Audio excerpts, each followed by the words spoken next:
ஏன்னா கடைசியில நண்பா, மெருகேற்றப்பட்ட கண்ணாடி உலகத்தை காட்டும். ஆனா உடைந்த கண்ணாடி தான் உண்மையை காட்டும். வணக்கம் நண்பா. இன்னைக்கு நாம பேச போறது ஒரு பிளாக் ஷீப்பை பத்தி.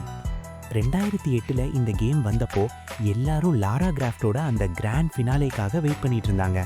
ஆனா கேம் ரிலீஸ் ஆன அப்புறம் பயங்கரமான வெறுப்பு, ஏகப்பட்ட விமர்சனங்கள். ஏன் ஏன் இந்த அண்டர்வேர்ல்டு மட்டும் இவ்ளோ அடி வாங்குச்சு? உண்மை என்னன்னா, இது ஒரு அழகான விபத்து. ஒரு பக்கம் பிரம்மாண்டம், இன்னொரு பக்கம் ஏகப்பட்ட குளறுபடிகள். அந்த ரகசியத்தை இன்னைக்கு உடைப்போம். முதல்ல விஷயத்துக்கு வருவோம்.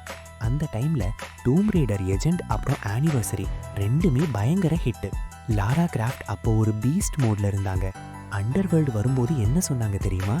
இதுதான் நெக்ஸ்ட் லெவல் கேமிங்னு சொன்னாங்க. லாரா நடக்கும்போது சேறு அவங்க மேல ஒட்டும், மழை பெஞ்சா அந்த அழுக்கு அப்படியே கரையும். இதெல்லாம் 2008ல ஒரு மேஜிக் மாதிரி தெரிஞ்சது. லாராவோட அம்மாவை தேடி போற அந்த கடைசி பயணம் ஒரு பெரிய இமோஷனல் கிளைமேக்ஸா இருக்கும்னு எல்லாரும் நம்பினாங்க. ஆனா கேம் விளையாட ஆரம்பிச்சப்போதான் தலைவலி ஆரம்பிச்சது. ஒன்று, அந்த மோசமான கேமரா. லாரா ஜம்ப் பண்ணும்போது கேமரா திடீர்னு எங்கேயோ சுத்திட்டு இருக்கும். நீங்க ஒரு இடத்துக்கு தாவனா லாரா வேற எங்கேயோ போய் விழுவாங்க. இது விளையாடுறவங்களுக்கு பெரிய எரிச்சலை தந்துச்சு. 2, பக்ஸ் தொல்லை. கேம் முழுக்க ஏகப்பட்ட குளறுபடிகள். சில இடத்துல லாரா அப்படியே தரைக்குள்ள போயிருவாங்க. கேம் அறகுறையா ரிலீஸ் ஆன மாதிரி ஒரு ஃபீல் கொடுத்துச்சு. 3, அந்த துரோகம், எக்ஸ்பாக்ஸ் எக்ஸ்க்ளூசிவ். இதுதான் பெரிய அடி. இந்த கேமோட உண்மையான கிளைமேக்ஸ் அப்புறம் சில முக்கியமான லெவல்ஸை எக்ஸ்பாக்ஸ்க்கு மட்டும்தான் கொடுத்தாங்க. மற்ற பிளேயர்ஸ் எல்லாம் நாங்க என்ன தப்பு பண்ணோன்னு கதர்னாங்க. இது ரசிகர்களோட நம்பிக்கையை உடைச்சது. லெஜெண்ட் கேம்ல லாரா கூட அவங்க டீம் பேசுவாங்க, கொஞ்சம் கலகலப்பா இருக்கும்.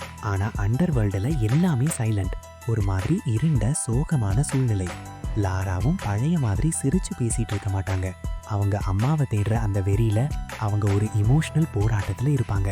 சில பேருக்கு அந்த அமைதி பிடிச்சிருந்தது, ஆனா பல பேருக்கு அந்த பழைய வைப் காணாம போனது பெரிய ஏமாற்றம். ஆனா இப்பதான் ஒரு ட்விஸ்ட். இவ்ளோ குறைகள் இருந்தாலும் ஏன் இன்னும் இது உங்களோட ஃபேவரட்டா இருக்கு? ஏன்னா இதுல இருந்த பசில்ஸ் வேற லெவல். இன்னைக்கு வர கேம்ஸ் மாதிரி இது நம்ம கறி பிடிச்சி கூட்டிட்டு போகாது. அந்த தாய்லாந்து லெவல் ஆகட்டும், மெக்சிகோ ஆகட்டும், அந்த பிரம்மாண்டமான சிலைகளை மூவ் பண்றது ஒரு நிஜமான டூம் ரேடர் அனுபவத்தை கொடுத்துச்சு. இது ஈஸியான கேம் கிடையாது, இது உங்களோட புத்திசாலித்தனத்துக்கு ஒரு சவால். கடைசியா பார்த்தா அண்டர்வேர்ல்ட் ஒரு சகாப்தத்தோட முடிவு. மக்கள் இதை ஏன் வெறுத்தாங்கன்னா, இது இன்னும் பெட்டரா இருந்திருக்கலாமேங்கிற ஆதங்கம் தான். ஆனா இன்னைக்கு திரும்பி பார்க்கும்போது அந்த ரியலிஸ்டிக் லாரா, அந்த கஷ்டமான பசில்ஸ், அந்த மாஸ் லொகேஷன்ஸ் இதெல்லாம் வேற எந்த கேம்லயும் கிடைக்காது. அந்த குளறுபடிகளையும் தாண்டி இதுல ஒரு ஆன்மா இருக்கு. அந்த ஆன்மாவை பிடிச்சவங்களுக்கு அண்டர்வேர்ல்ட் எப்பவுமே ஒரு ஸ்பெஷல் கேம் தான்.